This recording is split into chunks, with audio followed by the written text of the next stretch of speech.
and welcome.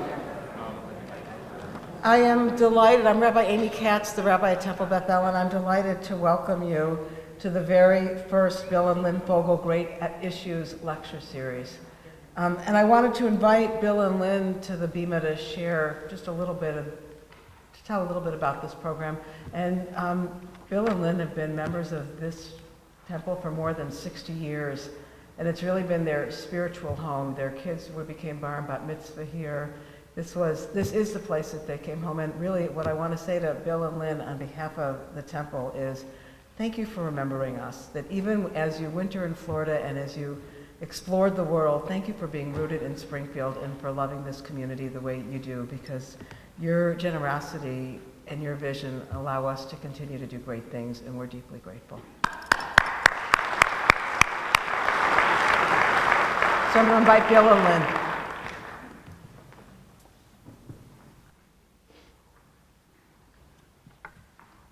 Thank you very much for joining us this afternoon. As a Springfieldite, having been born, brought up here, we appreciate the synagogue.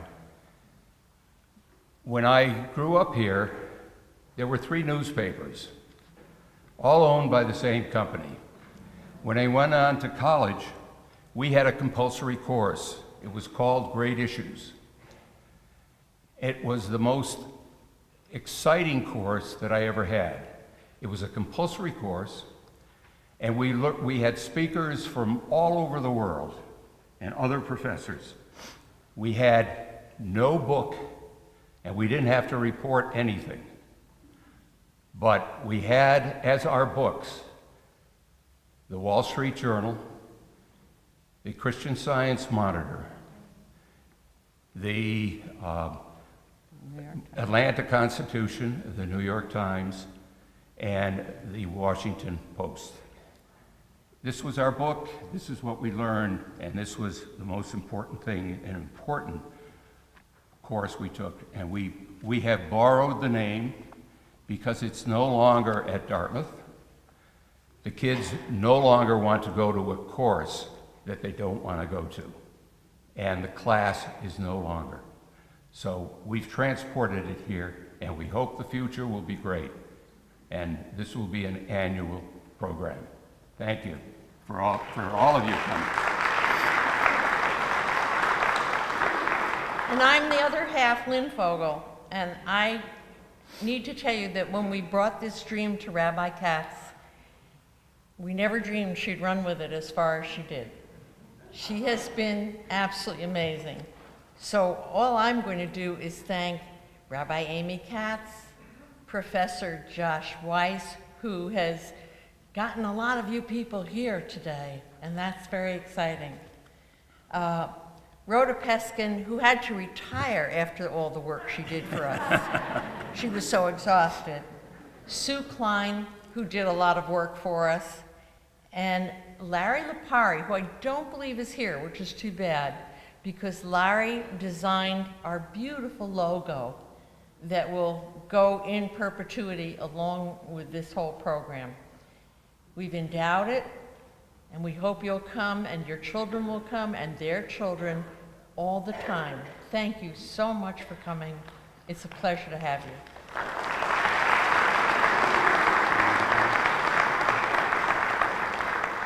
So just a gentle reminder, if you have a cell phone, now would be the perfect time for you to remember to turn it off. When you came into the building, you were given note cards and there were pencils, and we thought our plan was to take the cards and go through and present Mr. Goldberg with questions, but he very quickly said, no, I like the spontaneity and the back and forth. So if you have questions, Josh and I will figure out how to call on you and invite you to ask your question, and we'll keep it lively and engaging and entertaining. But if you have the questions, it might help to just write them down anyway so that you're clear about exactly what it is you want to ask. So when we thought about doing this program, and Bill and Lynn wanted to do a Great Issues, somebody said to me, well, why would the temple be concerned about great issues? Wouldn't the temple only want to focus on Jewish issues? To which the answer, of course, is no, because to be Jewish is to have your eye in two places all the time. 2,500 years or so ago, when Jews were exiled from the land of Israel, the prophet Jeremiah said to the Jews who were exiled, "Seek peace and prosperity for the city in which I'm sending you, and pray to God, because if the place where you're living is prosperous, you will prosper."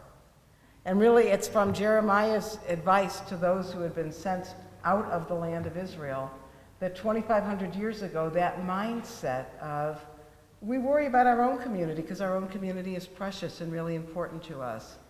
But we worry about where our community is sitting and in the place in which we're living and in how where we're living intersects and interacts with the world around it, both because as Jews we have this concern for the universal and because it affects us particular as well. So I'm really just delighted that Jeffrey Goldberg was available to join us. He has a very lengthy and interesting bio, which I hope you've had a chance to read in the program, and it's my pleasure to invite him to the bima, Jeffrey Goldberg.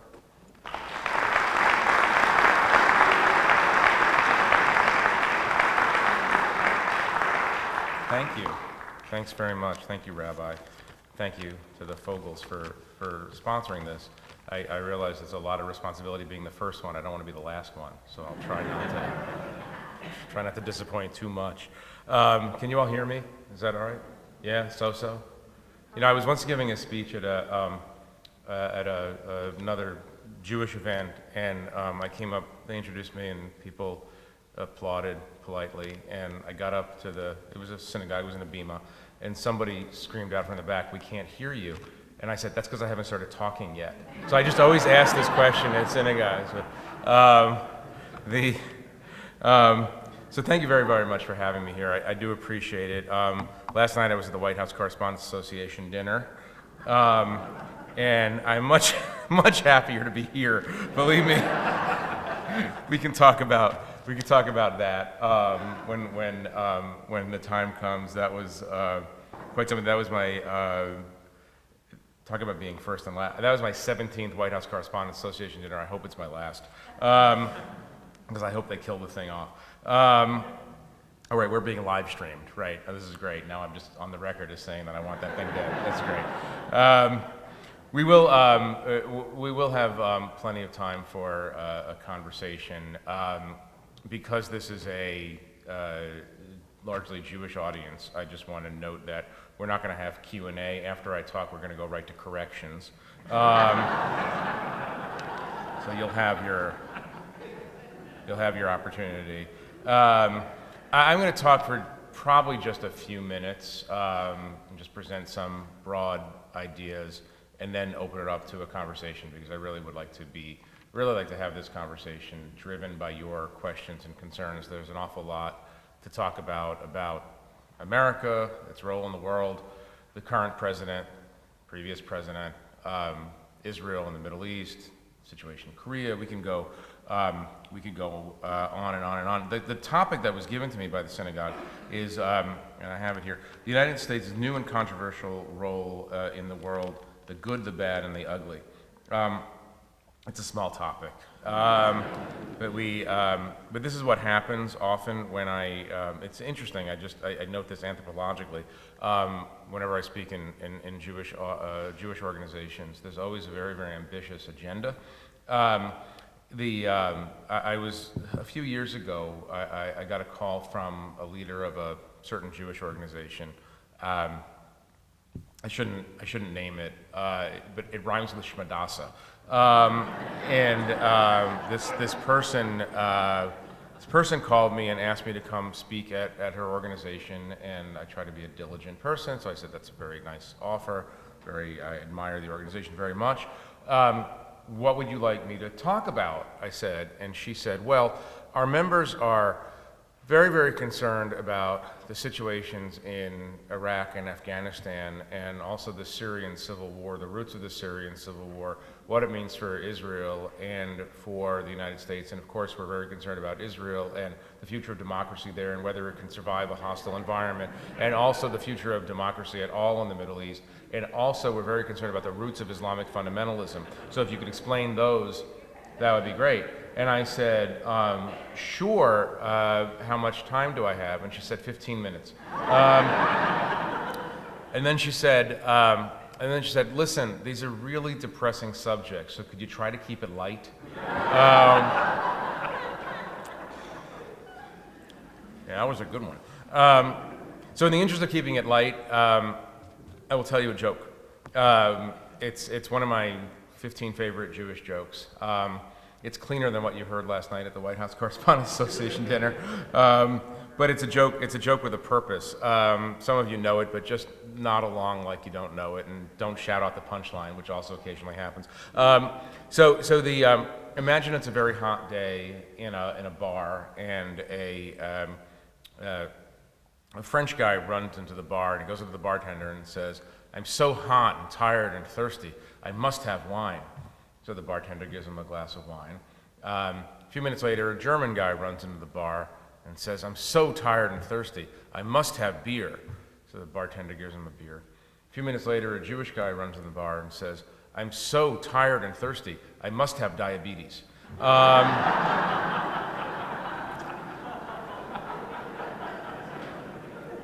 be here all week, by the way. You can just come. I understand there's a new casino opening. I could also go perform there if you want. The reason I love that joke so much is that it reminds me of me. To some extent, I feel like I'm that Jewish guy. I spend a lot of my time over the last couple of decades, in fact, thinking about, in terms of the Jewish people, in terms of Israel in particular, I spend a lot of time thinking about what constitutes a bothersome problem and what constitutes a serious threat to the existence of the Jewish people, or the happiness and safety of the Jewish people, and the threat to the existence and happiness of the state of Israel. And part of my job, it's not only vocation, it's avocational. Part of my job is to try to think through how to disaggregate these different kinds of threats. What's a mortal threat and what's not. We're an interesting people, obviously, the Jewish people. Most peoples glide through history. They come, often they go, without a preoccupation with the multiple existential threats they're facing. But in any given moment, and this is true not just in this moment, but true moments going back 2,000 or more years, the Jewish people constantly grappling with threats that imperil our very existence. And I want to talk about that a little bit later as we get into a conversation maybe about Israel and the Middle East, depending again on your interests. I want to talk just for a few minutes right now about the American crisis. The American crisis is not unrelated, of course, to a crisis that we might be facing in Israel, a crisis that we face in the American Jewish community. The American crisis is in some ways a crisis of confidence. It's a crisis of democracy. It's a crisis of Americans not liking each other very much anymore. It's interesting in trying to think through the role of America in the world. I think it's important to acknowledge at the outset that we are in decline as a country. This is not as pathological as it sounds, because we've been in decline since 1945 in a kind of way. If you think back to the moment World War II ended, America represented most of the world's economy. It was the dominant power. The Soviets rose as well from their own troubles during World War II. But it was America's world. We shared a huge amount of the security burden. We controlled much of the economy. We created the institutions that govern everything from security to trade to the safety of the sea lanes to outer space. So we've been in a gradual decline since then, in the sense that other powers have come online, some of which we've worked with and some of which were our adversaries. But we've been in a slow decline, but that decline has been managed, and we've still managed to remain the most important single player on the world stage. We also know, and this is, to be honest, not a thought that I really had until November 2016, But we also know intellectually, if not emotionally, and by we I mean me, I don't want to speak for anybody here actually, we also know that all empires rise and all empires fall. There's nothing that in the rule book of human civilization that says an empire, a country, a superpower that is on top now is going to stay on top. Every empire that we can think of, from the Roman Empire to the British Empire, has collapsed. China went through a long period in which it rose, and then it went the past couple of centuries through a period of decline. Now it's on the upswing. But there's nothing immutable about America's role in the world. And again, I say this, this is not a thought that occurred, this particular thought is a thought that occurred to me after Donald Trump, to most people's surprise, won the election. But this is not merely a commentary on the Trump presidency. Over the past 3 presidencies, in fact, we've seen different leaders contribute in different ways to this decline. I spent, before I became editor of The Atlantic a year and a half ago, I spent most of my time covering the previous 2 presidents, George W. Bush and Barack Obama, spending quite a bit of time with them and trying to understand in particular their foreign policies, their national security policies, and the way they understood America's role in the world. George W. Bush is a fascinating case, because if you had to diagnose how he inadvertently contributed to America's declining position in the world, you would say that his contribution was to overreach. In reaction to 9/11, which is in itself a reaction to some other things, George W. Bush overreached, particularly in the Middle East, in a way that spent down our resources, sapped our morale, obviously got American soldiers killed. Not blaming him for what happened, these things don't happen alone, but in his presidency we saw the perils of overreaction and overextension, a belief, maybe a naive belief, that the world, when presented with a set of ideals that we believe in, will adopt those ideals readily. And he found out the hard way, not only in Afghanistan, but in particular in Iraq, that just because we believe something is the right thing, and we might have a good logical case to make that case, other people around the world aren't necessarily going to buy that. And so at the end of the Bush administration, we found ourselves in a period of low morale. We found ourselves in an ebb in terms of our international reputation. We found ourselves spending way too much money and putting way too many troops in a couple of places that perhaps don't really matter as much as we thought they did. Barack Obama comes in. Barack Obama, of course, is a direct reaction to George W. Bush. There's no way Barack Obama becomes president without George W. Bush before him. And if the signal flaw of the Bush administration approach to the world is overreaction, then the signal flaw of the Obama administration was underreaction, which is to say, it is quite possible analytically to draw the conclusion that Barack Obama overreacted or overlearned the lessons of the Bush administration and underperformed in certain parts of the world in which American intervention was needed.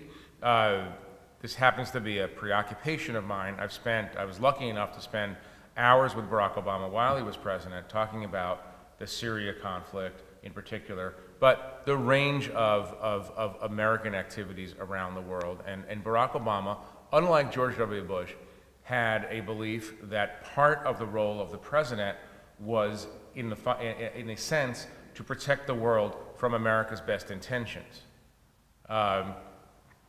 I don't think he would articulate it this way, but I think that he believed that America is such a powerful force in the world that if it stumbles around blindly and intervenes where intervention might not work, we can do more harm than good.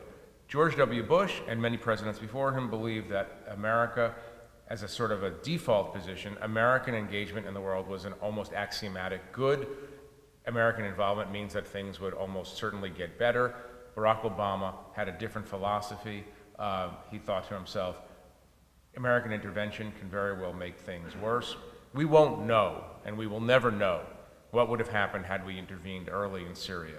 There's a very good chance things would have gotten better. There's also a good chance that things would have gotten worse. And that period that we went through, the Obama administration, was kind of a clarifying period because we saw two models, one after the other, of American leadership and American intervention. Both of those models had their flaws. Now we come to the current president, and now I'm about to find out how many Trump supporters there are in the room. George W. Bush had a philosophy, and he had a strategy. You might argue with the philosophy, you might argue with the strategy. Barack Obama had a philosophy, and he had a strategy. You might argue with the philosophy, you might argue with the strategy. Donald Trump lacks a strategy. He lacks knowledge of history. And in particular, he lacks something that both the previous presidents and presidents stretching back into the mists of time. What Donald Trump doesn't have is a sense of America's best role in the world, a sense that America has responsibilities in the world other than mercantile responsibilities, a sense that America plays a useful role not only through the application of hard power, invading countries or defeating the Nazis or defeating the Japanese, but the moral example, the soft power of America, is something worth preserving and defending. I'm going to stick with the frame that the rabbi and the committee gave me, the good, the bad, the ugly. I found that very, very enticing because I can talk through in a few minutes some of the aspects of the Donald Trump phenomenon through the prism of America's place in the world at the moment. I think it's fair to say, you are fair to assume that I believe that Donald Trump is accelerating the decline of American stature and American influence in the world. I will stipulate that, and we can have that argument in a few minutes if you want. But I think it is fair to say the following, that when Donald Trump does something good, in fairness, we have to acknowledge that he's done something good. Right after the election, the morning after the election, and many of you, I'm sure, remember that night when you saw the various dials and various websites and TV stations move from 90% to 80% to about 2% to no percent. I remember thinking to myself, I'm a journalist, so I'm predisposed to try to predict things that I don't know anything about. I remember telling myself about midnight, never predict anything again. Just don't bother predicting anything again, because it was surprising. But I remember coming to very, very early conclusions about what the role of journalism should be. And the next morning, I gathered our whole staff up, and I talked about the coming period, the period in which we find ourselves. And I said, we didn't have the term resistance yet. That came up probably a week or two later. The idea that Americans of liberal intentions should band together and act almost as if the French in Paris in World War II and resist the autocrat who's coming into power. I told our staff, I said, you know, our mission is to observable truth, and so when this president-elect does something worthy of respect or worthy of analytical credit, we're going to give it to him. Too much of the media, in my opinion, has moved right into the resistance camp, which means that they've given up, to some degree, analysis in favor of partisanship. So that said, I think we have to be open to the possibility that Donald Trump can achieve on the world stage some good outcomes. Obviously, and I already have some questions from you all about Korea. I don't happen to think that this is going to work, and we could talk about that in a minute. But I'm glad that Donald Trump has moved from a discourse of fire and fury to a discourse of believing that it's possible for an American president, in particular this American president, to negotiate a deal on the Korean Peninsula. I don't believe it's going to work for the very simple reason that any dictator, I'm trying to imagine yourselves as dictators. Those of you who are on the synagogue board probably know what I'm talking about already. Imagine yourself a dictator who saw what happened to Saddam Hussein because he didn't have nuclear weapons. Remember, the flip side of the WMD debate is that Saddam very much wished he had nuclear weapons and was lying about not having them in order to protect himself in the Middle East. If Saddam Hussein had nuclear weapons in 2003, we never would have invaded. And there's a very good chance that he'd be alive right now. He would be 81, in fact, and still in power in Iraq. Remember what happened to Muammar Gaddafi. Muammar Gaddafi, in order to gain entrance back into civilization, gave up his nuclear program. He was soon after overthrown and shot to death in a ditch. If you're the leader of North Korea, and you're not an idiot, and let's suppose that he's not an idiot, you look around the world and say, dictators who have nuclear weapons get to stay in power, and dictators who don't have nuclear weapons don't get to stay in power. I can't imagine a situation in which the president of South Korea or the American president convinced the North Koreans to give up their nuclear arsenal and their nuclear capability. But, like I said, there's something to be said for a president who is willing to try, and so it's in the best interest of the United States and its allies that Donald Trump succeed.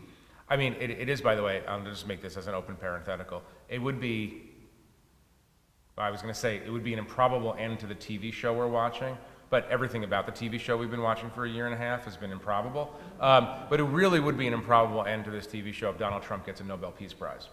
That's going to be some speech, by the way, too. That's going to, believe me, that's going to be a speech. But we should all be hoping for that because it's better than the alternative. Middle East peace. He's appointed his son-in-law to lead the Middle East peace charge. I first heard that. I know Jared a little bit. He's a very nice young man. He doesn't know more about the Middle East than professional Middle East peace negotiators. And at first I thought it was kind of an odd and egotistical choice to put your son-in-law in charge of Middle East peacemaking. I would say this for that, though. In the Middle East, and remember, you have to put yourself in the shoes of the people you're actually dealing with, not the way we think in the East Coast of the United States. In the Middle East, this was taken as a very, very serious sign. When you're a Middle Easterner and the President of the United States is sending the father of his grandchildren to talk to you, you understand that differently than a hired gun Secretary of State. You understand that this is a personal emissary, a family emissary from the President who is talking to you directly through, the President is talking to you directly through his son-in-law. And so there is power in that. There's also power in the observation that nobody else has succeeded in bringing about Middle East peace. And so we have to be open to the idea that Donald Trump could do what no other American president has been able to do, no Secretary of State has been able to do, which is to bring about a permanent settlement to the Israeli-Arab conflict. If you're asking what I would bet on this, I would bet no money on this. But not necessarily because of the involvement of Donald Trump and Jared Kushner. I'd bet no money on this because I don't think that peace is actually possible at this moment in history. But nevertheless, it's very, very encouraging that the president is behaving in this way on this issue. There are other things that I think you can actually say, you know, Donald Trump is directionally correct. A couple of years ago, I interviewed President Obama and quoted him in an article saying that he was perturbed, and that's sort of the strongest language he would ever use, mildly perturbed at the fact that America's NATO allies don't pay enough to support the common defense. Donald Trump's position on this is not new. He expresses it in a more flamboyant way than the previous president or previous presidents, but there is nothing axiomatically wrong with an American president going to our allies and saying, you know what, our taxpayers since 1945 have carried much of the burden of your defense on their backs. And you know what, you could kick in a little bit more. It's quite another thing to question the efficacy or the utility or the moral purpose of NATO and all of these alliances, these democratic, Western-oriented alliances, but there's nothing necessarily wrong with questioning why people aren't paying. The same goes for trade.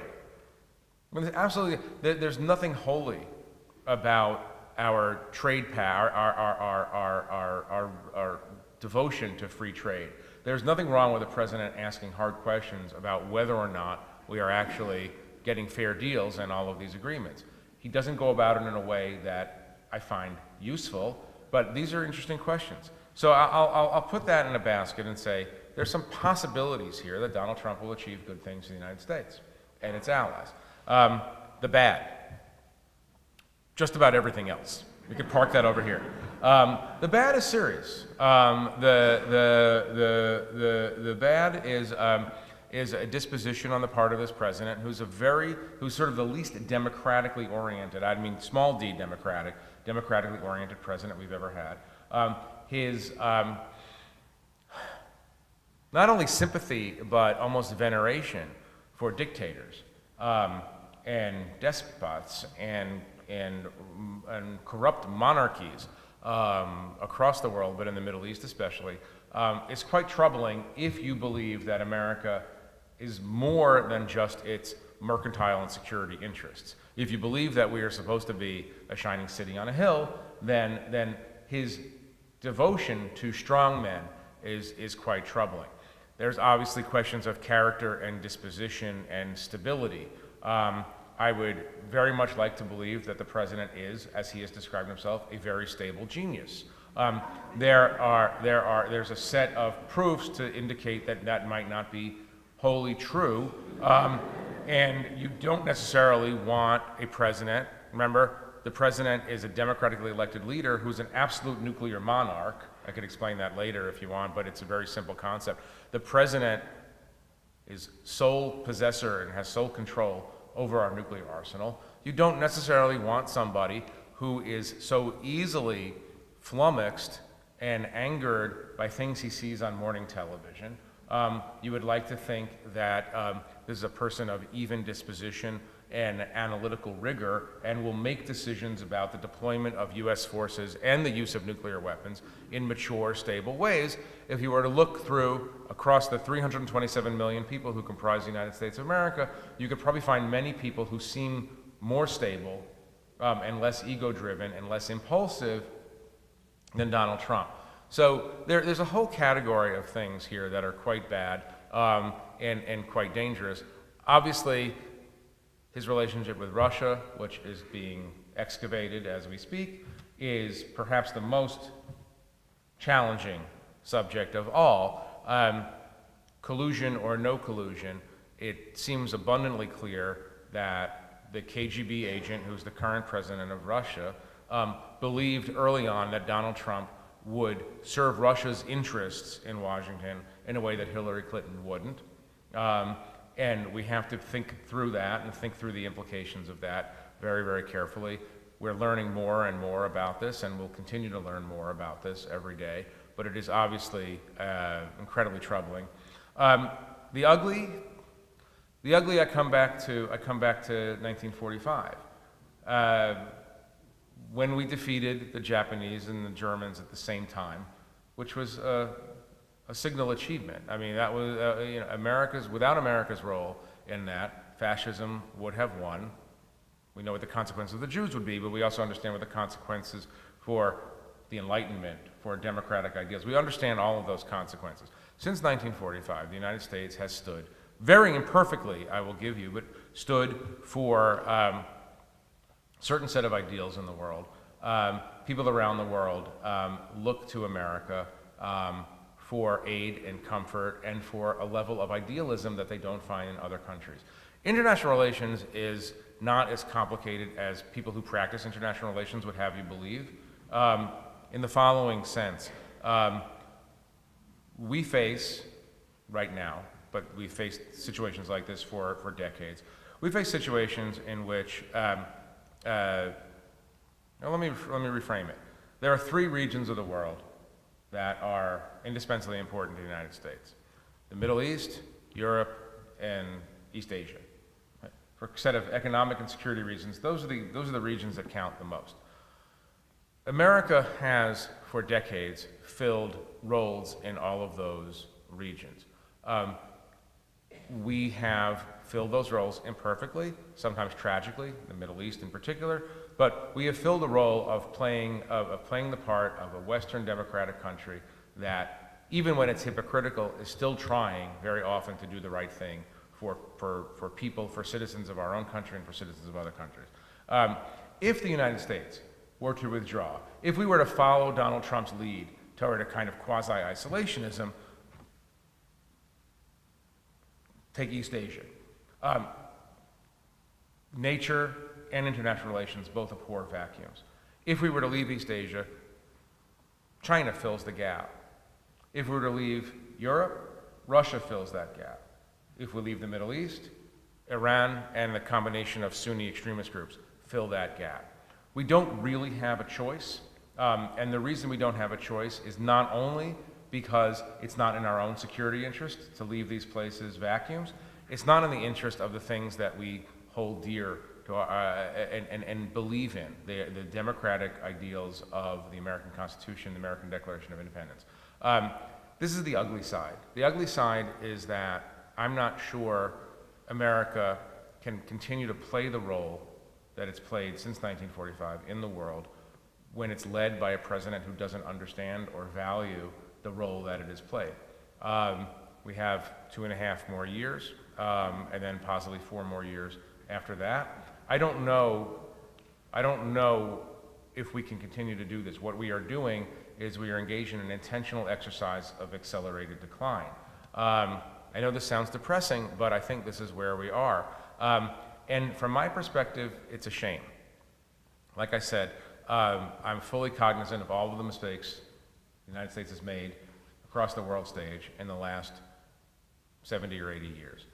But I always ask myself, I don't judge America against an ideal, I judge it against what would take its place if America withdrew from those roles.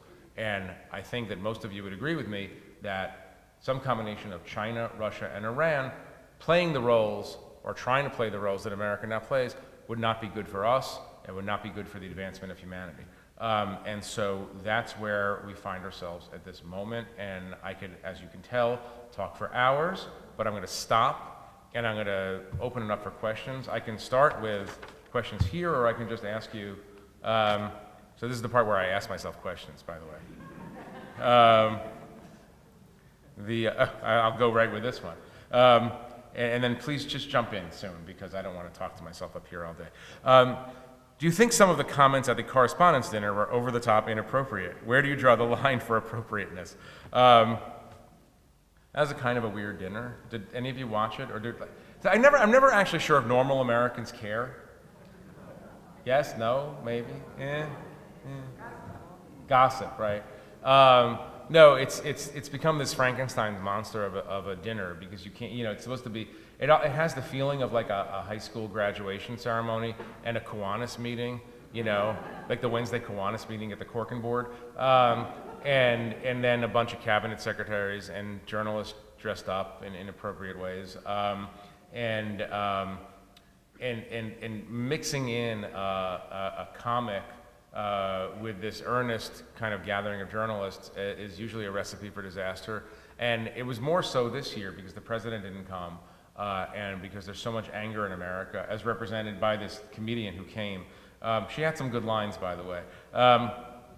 It was just not, I guess I would say, it was not a great look for the media to gather in this place and sit there and laugh at these jokes. I'm not saying the jokes weren't funny, but you can take a person who's very funny in a downtown comedy club is not necessarily funny on the Bima on Yom Kippur. And I'm not equating the Correspondents Dinner to Yom Kippur, because the food is worse at the Correspondents Dinner. But it really was not a good look. And I go back to this. I go back to this notion that I expressed before, which is the role of a journalist in this unusual moment when you're dealing with a president the likes of which we have never seen. You don't want to just join the political resistance. You want to continue to play the role of journalist, but on the other hand, you don't want to be seen cozying up to power either. And it's a thin line, and how you view that line depends on where you sit. There's no true objectivity in that, but for the sake of decorum and for the sake of the perception that we're unfair people, we should probably stay away from things like that. That's what I would say. Why don't I just open it up to questions, and I'll just, sure. Do you want me to just call on people randomly? You go ahead, sir. So, building on your last comment, could you say something about, has journalism lost its neutral position? There were some who feel that currently most mainstream journalism is rather negative to the current administration, and some who felt that in the prior administration that they were far too admiring. Right. Well, I mean, it's not a secret to say that most journalists in the quote-unquote mainstream media probably lean liberal. It's also fair to say, I think, that most can separate out their personal feelings from the way they report, but we all know that unconscious bias affects the way you approach the world. You know, we had a problem 2 years ago when Donald Trump became a serious candidate, because the truth is that he does lie in ways that are unusual, even by the standards of politics, which is to say, there are observable lies. You know, we started on the very first day of his administration with the crowd size issue. That's just a math problem, and he got the math problem wrong. You know, and most presidents would, when corrected on a math problem, say, all right, I was wrong about my math problem. But Donald Trump plows right through. So you know, you have people, and I'm sure there are people here who felt the media was too hard on him in the run-up to the election, and people felt he was too soft. To be fair to the quote-unquote mainstream media, we've never encountered someone who, when called out on an obvious lie, doubles down on it. Not only that, but inverses the formula so that we're the fake news, and he's presenting the real news.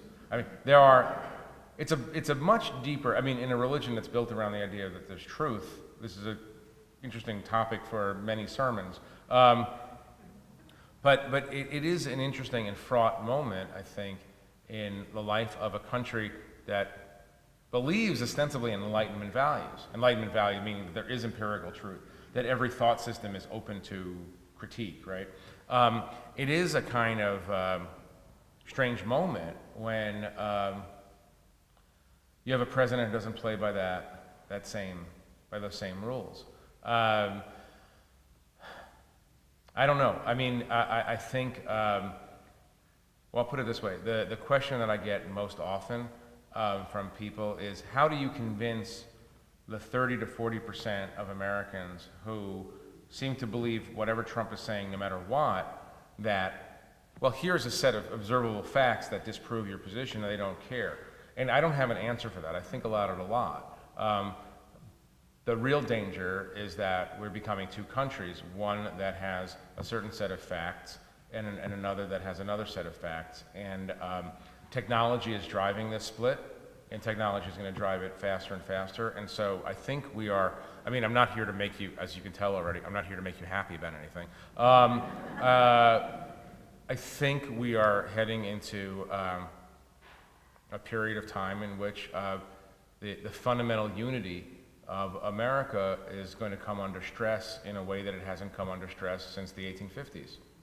I'm not saying it's going to end up where we ended up in the 1860s, but because I'm not doing the prediction game. But we do have a retribalization of America in ways aided by technology, aided by a president who didn't read the handbook that's left in the Oval Office that says, you've won, now you're the president of everyone. Just didn't get that. I mean, not that all presidents have done that well, but all presidents have at least paid lip service to that idea.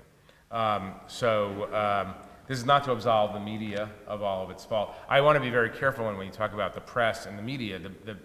The media is the New York Times and Breitbart and MSNBC and Fox and The Guardian and The Atlantic and the Temple Beth newsletter, a well-known source of truth, obviously. And so, you know, we have to be careful when we talk about what the media is. We don't get together and decide the common media line, and most of us can't stand the other ones anyway.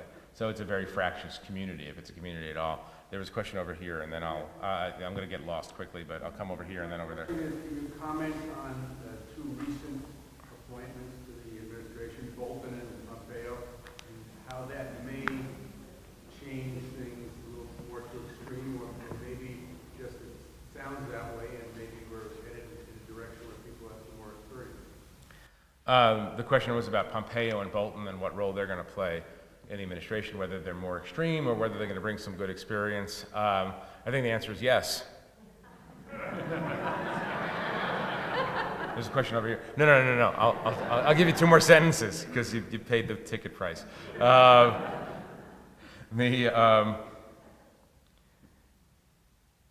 They're professionals. I know them both a little bit. And the important role for a national security advisor is to referee, is not to sort of present his or her own views, but to gather up the views of other people in the administration and present them to the president. It is a larger challenge because this president has a short attention span. I'm not being snarky, I'm just being observational. And so there's some unique, Barack Obama read all the briefing books. Sometimes it didn't work, but he read them. So if Bolton plays that role, then there's a good chance that that he'll play a useful role. Remember one other thing.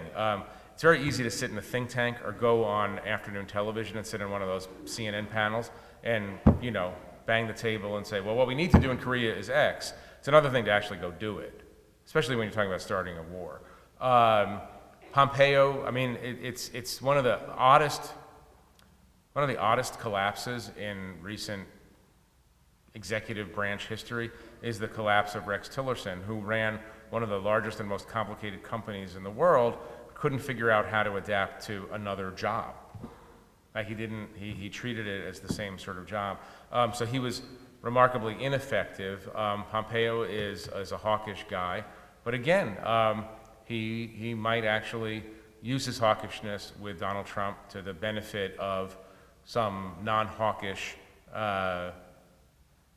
solutions. And by the way, I'm not derogating hawkishness. I'll come back to where's the potential good in the Donald Trump approach to the world. It can be argued that one of the problems that we faced in the Middle East during the Obama administration, especially vis-a-vis Iran, was that no one was actually scared of Barack Obama. No one thought that Barack Obama would actually attack them. Now, he was very, very strong on terrorism. He killed a lot of people in Al-Qaeda and ISIS. But Iran and other countries like that, Syria, obviously, never felt that he posed a threat. It is very, very useful sometimes to have a president and a team around the president who scare the hell out of people who don't like America. There's something to be said for that. There was a question here. I'm going to come back to the women in blue in a second. But there's a concept called the crazy Nixon approach to foreign policy. Henry Kissinger invented this. Basically, Henry Kissinger would go to foreign leaders or adversaries and say, look, you and I both know how to fix this and we can do it rationally, but I got to tell you, the guy I work for is a little bit crazy. And, it was good cop, bad cop. And if you don't go down the pathway that I'm suggesting, I don't know what that guy's going to do. But the whole effectiveness, the efficacy of the crazy Nixon approach was that Nixon couldn't actually be crazy. Like the whole thing is predicated on that it's an act. And so this goes back to this fundamental question about stability, which is, is the president making reasoned judgments based on a fact set that's presented to him, or is he making judgments based on his own feelings and predispositions and things that make him angry? So it is good to have hawkish people around. It's also good to have very, very, very sane people around at the same time. Yes, ma'am. I'm sorry, yeah, go ahead. Yeah, I'm sorry, blue. Well, and then, okay, we'll go to you also. You're wearing blue. It's not fair. And we'll do both of you, yeah. Go ahead. Slightly off the foreign policy, but it's one of the issues that has concerned me considerably watching Trump walk around like a bull in a china shop is where is Congress? And one of the things I think has been given a real pass on is Congress has not been under the same spotlight that it should be. Yeah. To confirm some of these people in the advisory consent role for positions in the cabinet and doesn't stand up to Yeah, it's a good question. And we're not seeing any leadership whatsoever on that part. And I'm wondering if we can talk about that void. It's not new. It's worse than ever. I mean, part of it is a downstream effect of Donald Trump taking over the Republican Party. I mean, colonizing the minds of Republicans who, from a certain viewpoint, should know better. You know, I mean, the Donald Trump phenomenon couldn't happen without a whole set of things, but it couldn't be happening now if he didn't have the acquiescence of a Republican-led Congress. Congress is hyper-partisan. It's really more about tribe than about playing the oversight role, or the advising, the balancing role that it's supposed to play. Congress has ceased to become an independent branch of government in many ways. The presidency has become too powerful, it's too imperial, and that is okay from a sort of a procedural standpoint when you have somebody who's understated and rational and not given to extreme behavior. It gets a little bit dicey when you don't have that. I cannot explain it except to call it an abdication of leadership. I think most people in America, Congress is held in very low esteem in part because it does not play that checking role that it is meant to play. You know, this question always comes up. What will Donald Trump have to do to bring about the criticism, the sustained criticism of the leaders of his party? I mean, this is a party in which, you know, if you recall about, well, what is it, a year and a half or 2 years ago, Donald Trump was mocking the physical characteristics of Ted Cruz's wife. And Ted Cruz is now a supporter of Donald Trump. Yeah. I mean, so, and I'm not just picking on Ted Cruz here, although I am picking on Ted Cruz. But it's the behaviors of certain people are mysteries to me because I'm pretty sure that if someone had publicly mocked the appearance of my wife, I would not then turn around and become a supporter of that person. I'm not saying that I'm a wonderful husband or a stalwart individual or whatever. It just seems bizarre to me that people would take all that abuse and then come around and support this person. They know, polls are showing them, internal polling is showing the Republicans what's going to happen to them. We don't know. I'm not going to predict what's going to happen in November, but the trend lines aren't good for the Republicans. And yet, they are so fearful of their base, of the base. Every district, every Republican congressional district has a majority of people who are still with Trump. And you see what happens to Republicans, Flake, Bob Corker from Tennessee. You see what happens to them when they go up against Donald Trump. They're forced into retirement. So you have a fear cycle going on as well. And why don't we do that one? And then I'll come over here to you, sir. And maybe you want to pick them because I'm going to make enemies. Actually, I'm leaving so I can make the enemies. You're not leaving. Yeah. Regarding the release process, you mentioned in your discussion Jared Kushner's role. Is that what you said? Right, no, you said peace is not possible at this moment in time. Like, although you hope that you might be able to, do something. I'm curious, at this point in history, what do you think needs to change in history going forward to make it possible? Another big question. Yeah, the question was, what would it take what are the conditions that are precluding peace from being made between the Israelis and the Palestinians? Is that fair? Like, why I said that it wasn't possible right now, why I believe that. On the Israeli side, you have a very right-wing government that has shown in its behavior that it is not interested in trying to even meet the minimal demands of moderate Palestinians. I'm not just talking about the settlements and the continued expansion of the settlements, but I'm talking about that. But I also believe that one of the tragedies of the settlement movement is that it obscures the true nature of the Middle East conflict. And beneath or underneath the fights over settlements, the fights over Jerusalem, the fights over an embassy in Jerusalem, there's a fundamental problem, which is that most of the Palestinians, or much of the Palestinian political entity, and certainly most of the Palestinian leaders, and across the Muslim world, most Muslims have not reconciled themselves to a set of facts that are fundamental for a lot of people in this room. A, that the Jews are a people, that the Jews are a people from a particular place, that these Jews who are from this particular place have a right to a nation state of their own in at least part of their ancestral homeland, and that and unless and until you have a cognitive shift in the thinking of people who are opposing Israel right now, you're not going to create conditions for a peace process. What's happened is it cycles. Israel becomes more and more right-wing the more it realizes that there's nobody to actually deal with on the other side. On the other side, the politics have been remarkably consistent, I think, for a set of political and theological and cultural and behavioral reasons. There are a lot of people on the Muslim side who find it very, very hard to agree that Israel should be allowed to exist. And you have to start the analysis with that. People blame the settlements, and I have a huge critique of the settlements, and I have a huge critique of the current Israeli governments and past Israeli governments, but the settlements are a 47-year-old or 46-year-old problem, right? And it's not possible for a 46-year-old problem to cause a 100-year-old conflict. It just doesn't work in the time-space continuum. This goes back, opposition to the existence of this, opposition to the existence of Israel goes back well before Israel existed. And so I don't see enough change on that front. And I don't believe that, there's this formula, well, the Arabs don't have to recognize Israel's right to exist. They could just recognize the reality of its existence. I don't think that that's a formula for long-term stability.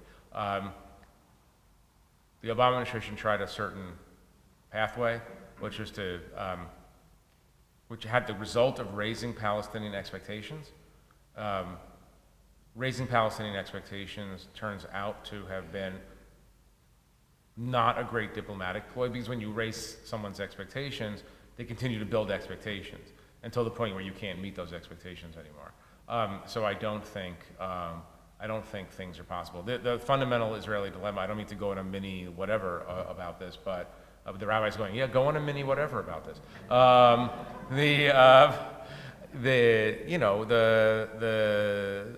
The fundamental problem for Israel, and it's a good time to talk about it, Israel's 70. A lot of people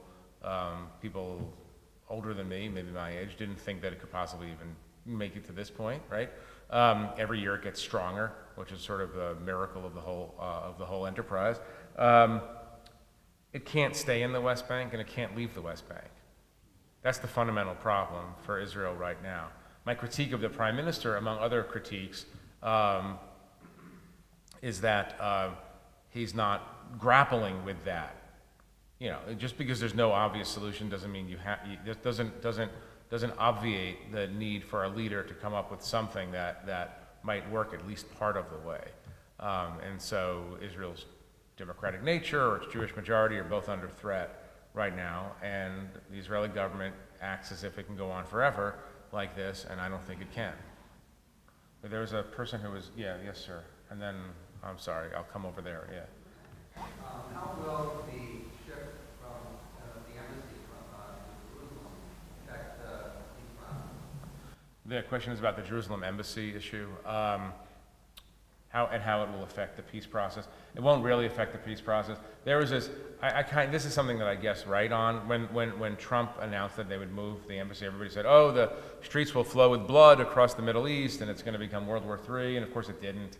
One of the things you have to remember about a lot of ostensible supporters of the Palestinians, they don't care that much. They definitely oppose the idea of Israel, but they don't really care that much about the Palestinians and their causes. The Palestinians themselves didn't react with violence and fury. It's a very hard issue to understand as a controversy when you actually think about it.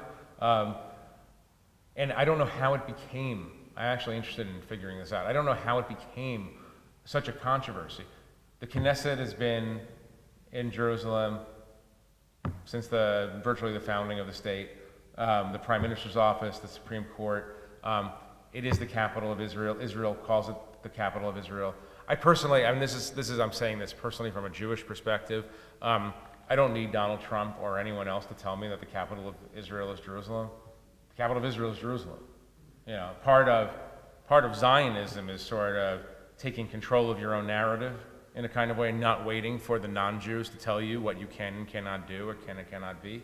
Whether it should be moved right now or not, there's an interesting debate about that. But everyone knows that West Jerusalem is where the Israeli capital is, and everybody who believes still in a two-state solution as possibly the best of a series of bad options understands that East Jerusalem will be the capital of Palestine whenever it gets born. And so this does seem to me a big ado about not very much. But it won't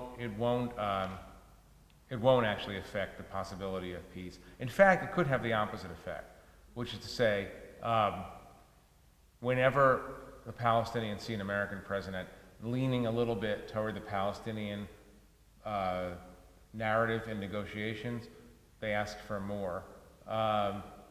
Maybe, and again, this is the category of who knows. Maybe they will look at Trump and this move of the embassy and say, you know what, we're not getting a free ride here. We might want to try to make a deal.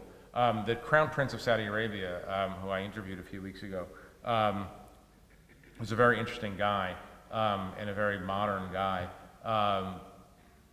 Speaking for, I mean, he's been saying privately, and some of it's leaking out, he's been saying privately that the Palestinians have blown, sounds like Bibi, the Palestinians have blown opportunity after opportunity to get a state, and Arab leadership across the Middle East is getting a little tired of the Palestinians and their lack of negotiating savvy, or their desire to hold out for a perfect solution rather than take an imperfect solution. That's a long way of saying that you'll hear a lot in the coming weeks, especially when Jared goes to cut the ribbon at the new. It's a strange world, isn't it? You'll hear a lot of talk about this, but I don't think it doesn't preclude peace and it doesn't advance peace. It's just a thing that is. Wait, I wanted to go over there and then I'll come over around here. Yeah, I'm going to come to you in a minute. Yes, sir. Not to purposely comment on the rival magazine in the Atlantic, but it was an interesting article in the New Yorker. That's impossible. I used to work in the New York. It's fine. It's fine. But I think you know the article earlier in the month about Jared Kushner and the Crown Prince of Saudi Arabia. Yeah. Sort of the anti-Iran push, the blockade around Qatar.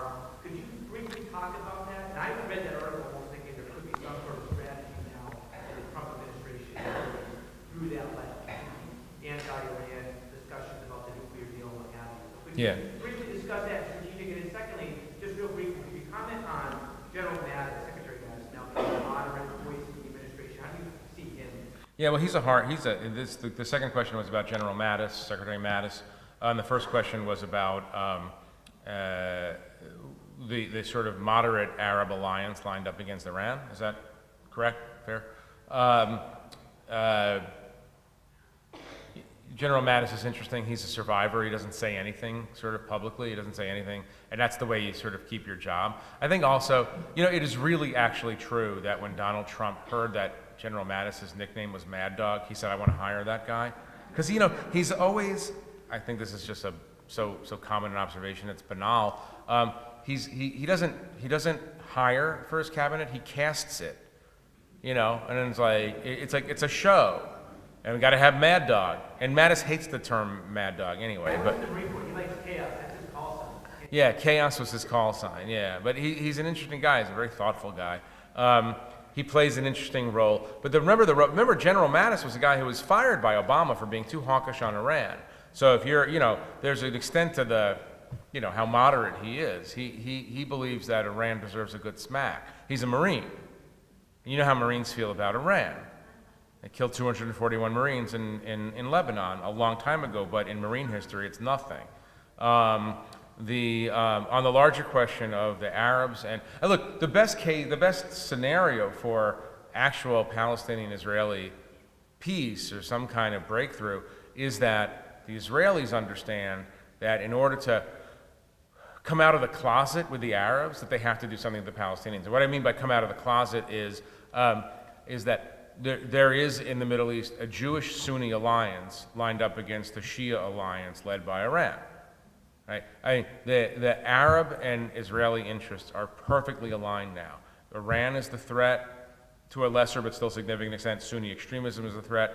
But you have a belt, right, from UAE and Bahrain through Saudi Arabia into Jordan to Israel into Egypt, of countries that all believe the exact same thing, that Iran is the existential threat to their nations and to their governments. And so, you know, the Arabs, of course, hope that Israel does the heavy fighting when the time comes. And that may very well be the case. We might be looking at, later this year, a very large war between Iran and Israel, Iran operating from Lebanon and Syria, directly and through its Hezbollah proxy. And the question remains is how much will the Arabs actually do besides rooting on the Jews? But the Middle East has become a very, very strange place in which the Arab leadership of these moderate states, so-called moderate states, understands that their crucial ally is the Jewish state. That doesn't mean that people who live in these places like Israel. Doesn't mean that these leaders even like Israel, but it's the Middle East, and the oldest cliche in the Middle East, of course, is, you know, your enemy's enemy. So it'll be interesting to see if they do anything together. But they already work under the table. They already work together in a big way. I'll come over there in a minute, but there was somebody, I don't know, I give up. Yes, sir, and then I'll go back there and then over here. How about that? What is your overview on ISIS and Taliban and how effective are we in that? ISIS and the Taliban, how effective we are in combating them. We've taken most of their territory, but they'll spring up again. This is a 100-year situation. You know, cooperation among the Europeans, the Arabs, and the U.S. is pretty high.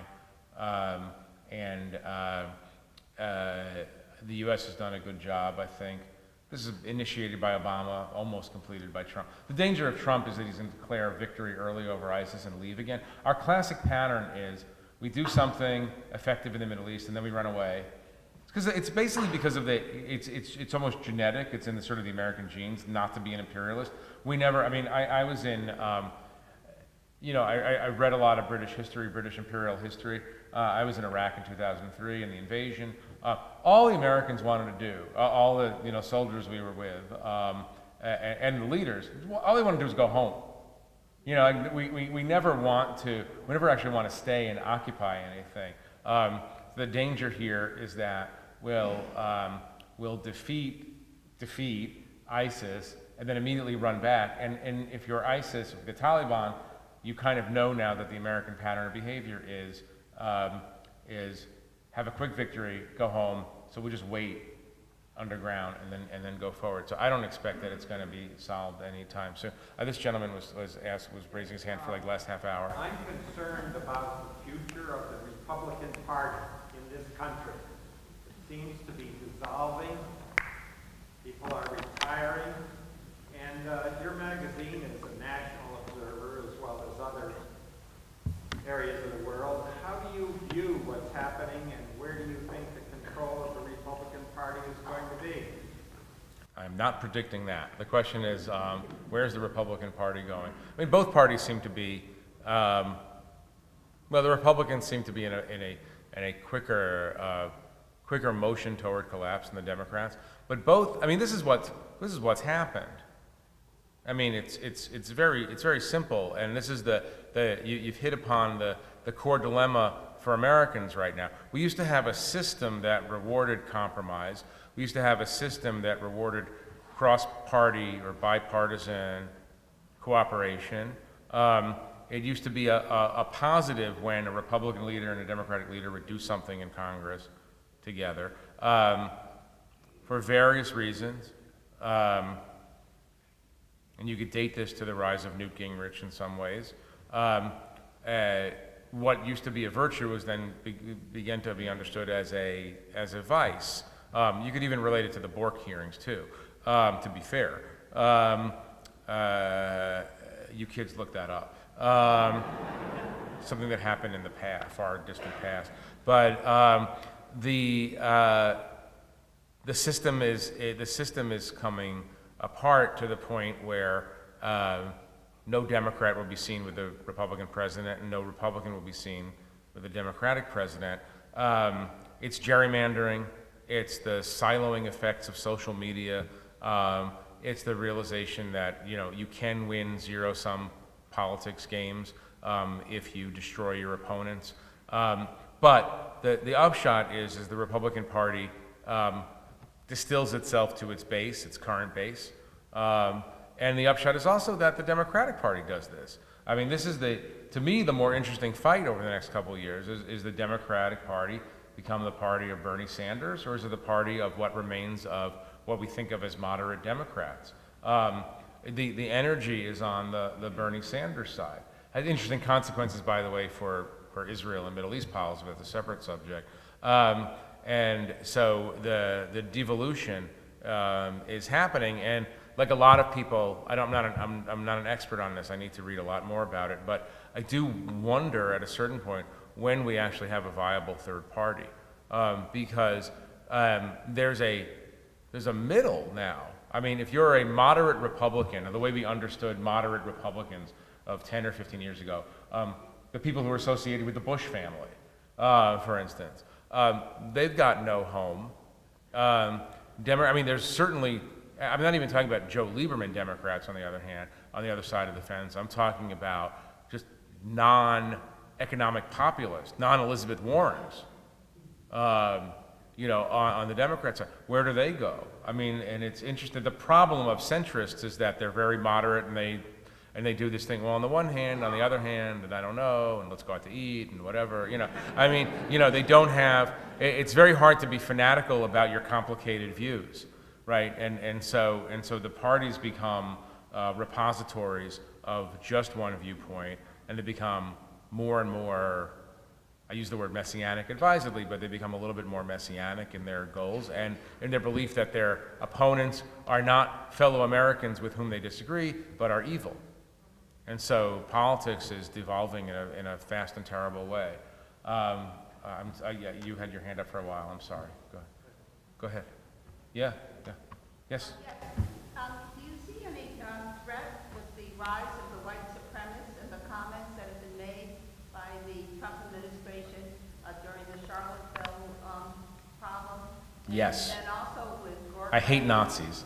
Yeah, and Goldberg and Bannon up on the podium at the COA.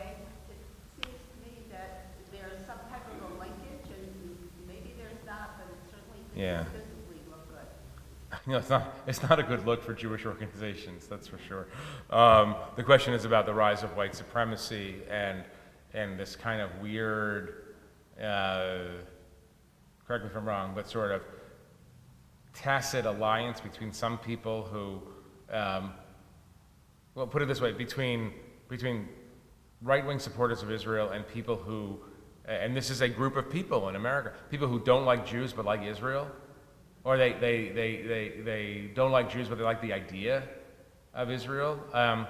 It seems to me, this goes to a big question, and I'll answer it at some length because I just don't know who to pick over here.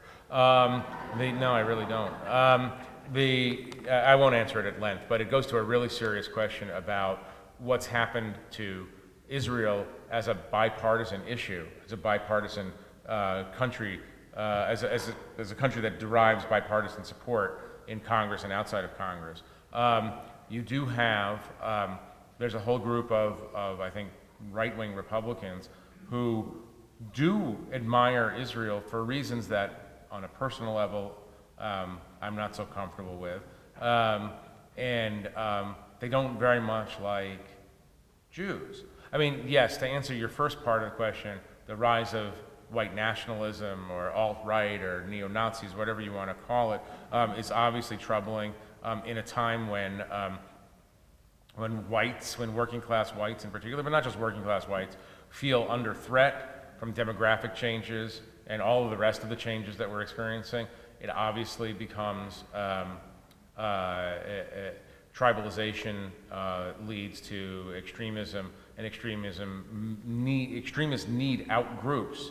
And traditionally, and really traditionally, like for the last 2,000 years, we, the Jews, have been a classic target of extremists. So that is one problem. The other problem is that the Israeli government and some of its supporters in America seem to believe that they should take support from wherever they get it, even if it's pretty disreputable. Even if the majority of American Jews look at certain kinds of people and say, "Oh, that don't smell so good," and it's a problem because it's a morally compromising problem. It's a political problem because it drives people from the center and the left away from Israel as a cause. I mean, the alliance. I understand why Bibi makes an alliance with Trump for a series of security reasons and political reasons, but Benjamin Netanyahu has done a pretty good job of alienating liberals in America from the idea that Israel is a cause worth supporting. It's even affecting, I'm not even talking about what's happening in non-Jewish world, it affects college-age Jews to a large degree. And the saving grace of Israel in Washington over the last 40 or so years has been that it has support among liberal Democrats and conservative Republicans. And a prime minister who doesn't pay attention, we've never seen an Israeli prime minister who didn't pay attention to that and care for that bipartisan relationship and care for that ideal.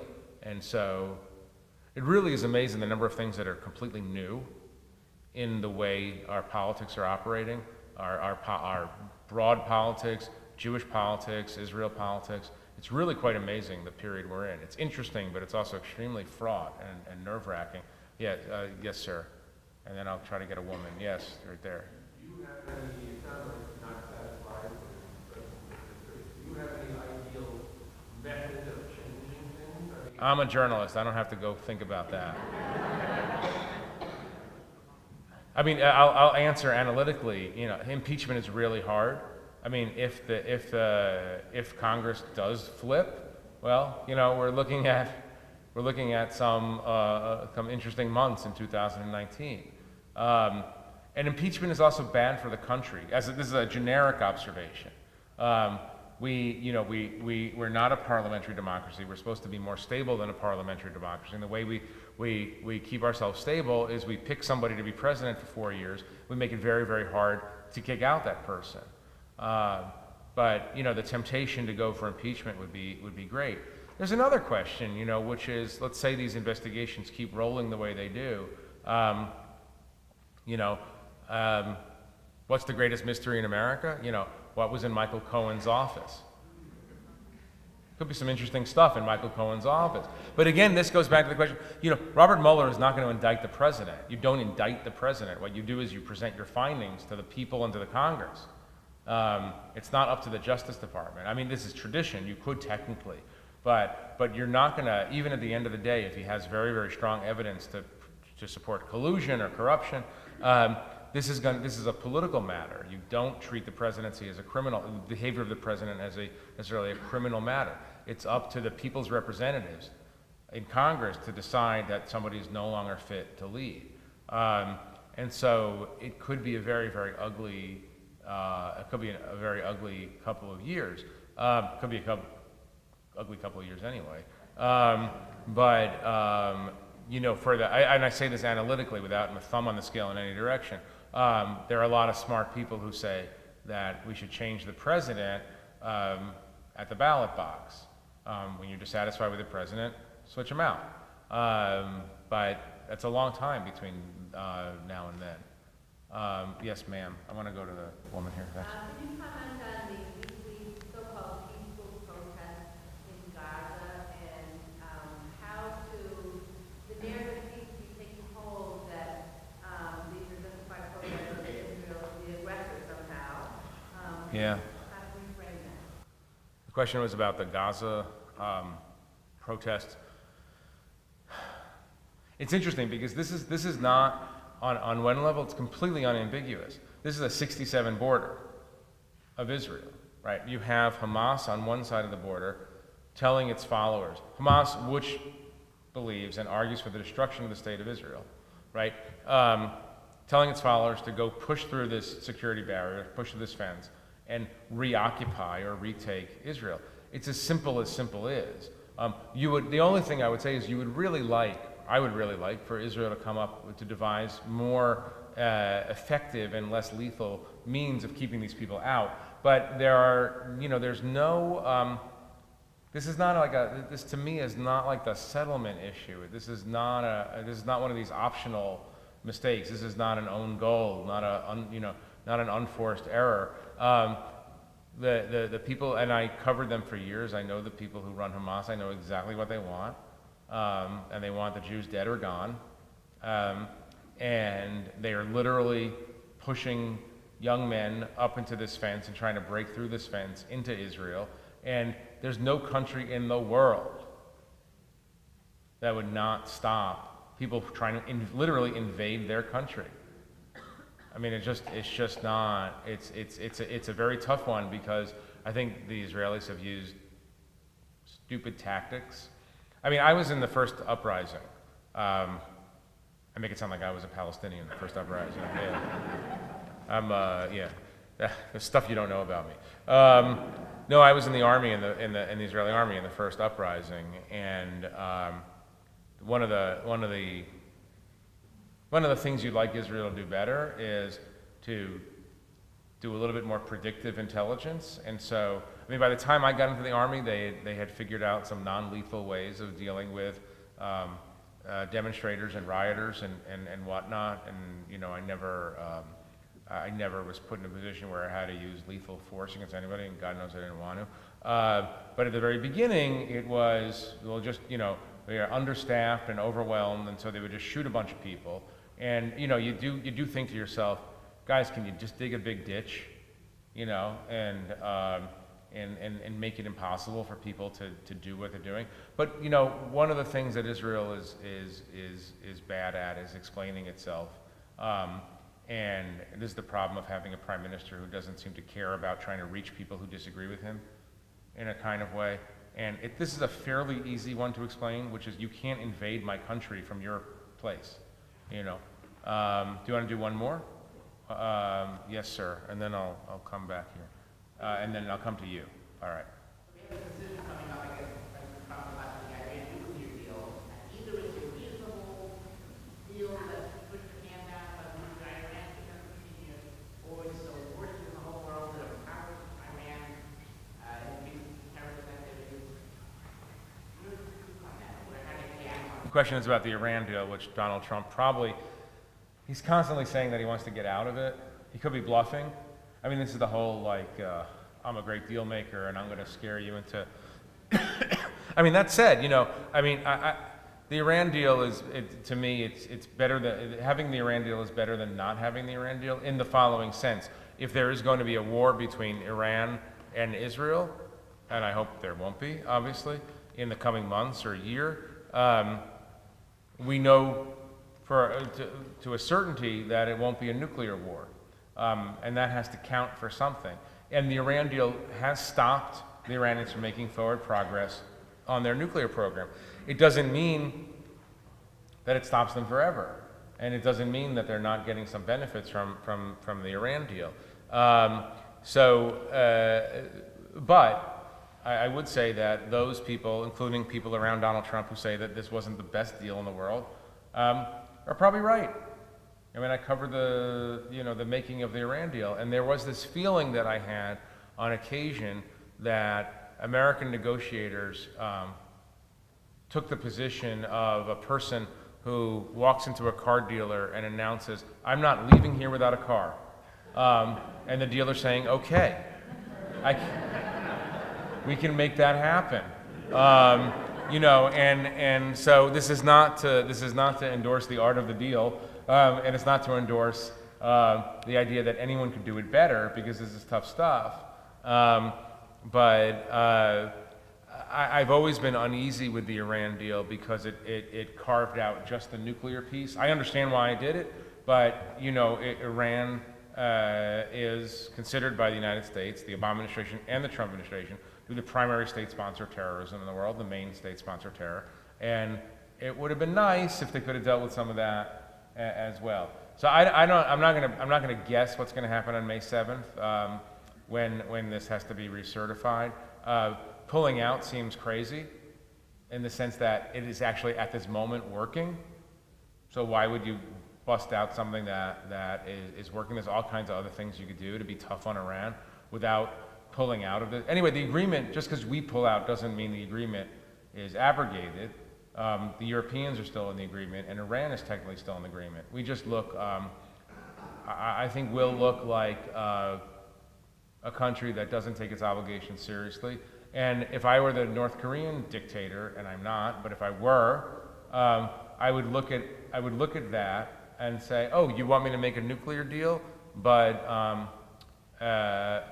when you get bored with your nuclear deals, you change president, you're just going to walk away from it, and so I'm going to be left holding the bag. It doesn't make a lot of sense, even at this moment. What Donald Trump hates most about the Iran deal is that it was made by Barack Obama. I mean, it's not, to me, that's not complicated. Wait, I just pointed at someone else. Yes, sir. We occupied Vietnam, and we were told that if we left, the communists would overrun it, and now it's a tourist destination. Still communist. You said if we leave Afghanistan, the Russians will come in and they take it over. No, I didn't say Afghanistan. That's talking about Afghanistan. No, but I didn't say specifically Afghanistan. I said that I said the Russians would gain influence in Europe. What's so bad? What's so bad? Not having that happen. Because they're murderous thugs who killed half the country in Afghanistan, and they're terrible, terrible, terrible people. And from a moral perspective, I'd rather give Afghanistan a shot. I mean, I'm still not. I'm much more of a foreign policy realist, quote unquote, and understand the limitations of America. No, and look, on the Afghanistan question in particular, it's sort of anybody who goes into Afghanistan, please have a good time. You're going to get killed. It's as a particular issue. But we have a more basic problem in that, which is, do you really want to wholly leave Afghanistan and let it devolve to what it was before 2001, when Al-Qaeda could sit in Afghanistan in peace and tranquility and plan 9/11? These are the difficult questions. The real question is, how do you protect yourself? It is true, as a maxim, it's true that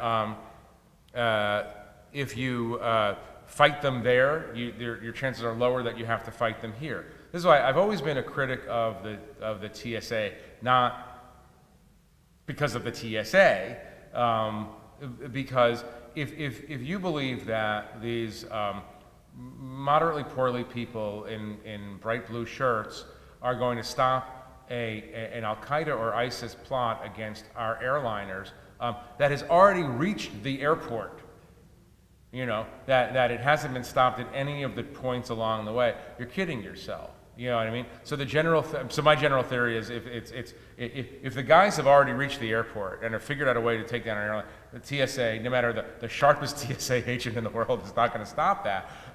So it is true that you want to stop it over there. But what does being over there mean? Donald Trump wants to bring everybody out from Syria right now because he's been told, or he believes, that ISIS has been defeated, going back to that other question. But, the hard thing for Americans is patience, in a kind of way. Barack Obama made a key mistake. Obviously, Donald Trump is making the same mistake now, of telling our enemies when we're leaving. You never tell your enemy when you're going to leave. They'd let them guess if you're going to leave at all. And so we're going to be fighting this for a very, very long time, and it's better to have, there has to be some middle ground between pulling yourself back entirely and launching a ground invasion of a Middle East country that is essentially impossible to occupy. And so that's the dilemma for any president, trying to find a middle ground between George W. Bush, kind of, let's just occupy the whole country and see what we can do, and Barack Obama, who believes that everything is a slippery slope and we shouldn't go near anything because it's all going to be a disaster. It's the fundamental dilemma, and I have sympathy for any president who has to do. I don't know why anybody would want the job for any number of reasons, but that's one main reason to have sympathy for them, because these are not problems with actual solutions. Yep.